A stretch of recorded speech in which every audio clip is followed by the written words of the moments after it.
Channel. তো আমি আমার এই ব্লগ চ্যানেলে আজ প্রথম আমি ডেলি ব্লগ তোমাদের কাছে শেয়ার করবো। আশা করছি তোমাদের ভিডিওটা ভালো লাগবে। তা ফার্স্ট থেকে লাস্ট অবধি তোমরা স্কিপ না করে দেখতে থাকবা। তো এখন বাজে 9:30। আমি দুটো পার্লেজি বিস্কুট আর তার সাথে জল খেয়ে বাড়ির সব কাজ শুরু করছি। তো চলো বন্ধুরা ভিডিওটা স্টার্ট করা যায়। তো সকালবেলা প্রথমেই আমি বিছনাটা গুছিয়ে নিলাম, ভালো করে ঝাড় দিয়ে নিয়ে ভালোভাবে সেট করে নিলাম। এরপরে আমি আস্তে আস্তে ঘরটা ঝাড় দিয়ে নিলাম। যেহেতু এখন 9:30 বাজে, জল চলে এসছে, তাই খুব তাড়াতাড়ি আমি কাজ করে নিলাম। এরপরে চলে যাব কলপারে। কিছু বাসন আছে, কিছু বাসন আমাকে ধুয়ে নিতে হবে।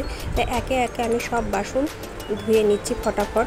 যেহেতু জল চলে এসছে এই জন্য খুব তাড়া আছে, যেহেতু খাওয়ার বালতি, রান্নার বালতি সব কিছুতেই জল ভরতে হবে। তা আমি এখানে তাড়াতাড়ি করে বাসনগুলো মেজে নিলাম।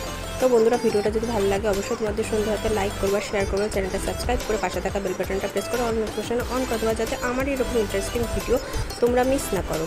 আর তোমাদের কেমন লাগলো এই ডেলি ব্লগ আমাকে অবশ্যই কমেন্টে বলো। আর যাওয়ার আগে অবশ্যই লাইক করবা। তো দেখো একে একে আমি সব বোতলেই জল ভরে নিলাম। যেহেতু গরমকাল ওই জন্য সব আমি গাদা গুচ্ছের বোতলে জল ভরে রাখি, যাতে তেষ্টা পেলেই খেয়ে নিতে পারি। মুড়ি আর ঘুগনি খাওয়ার পরে চলে গেলাম স্নান করতে। যেহেতু আজকে বৃহস্পতিবার ওই জন্য একটু পুজো দিতে দেরি হয়ে গেল। দুটো যেহেতু বেজে গেছে ওই জন্য খেতে দিয়ে দিলাম। রান্না হয়েছিল মাছের ঝোল, ডাল আর ছিল সাথে মিষ্টি দই। খাওয়ার পরে একটু রেস্ট নেওয়ার পরে একটু তরমুজ কাটলাম। যেহেতু গরম পড়েছে তাই গরমে একটু তরমুজ খেতে বেশ ভালোই লাগে।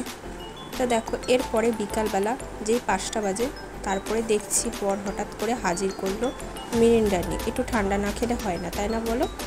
বন্ধুরা ভিডিওটা এখানে এন্ড করছি। আশা করছি তোমাদের ভালো লেগেছে। টাটা, দেখা হচ্ছে পরবর্তী।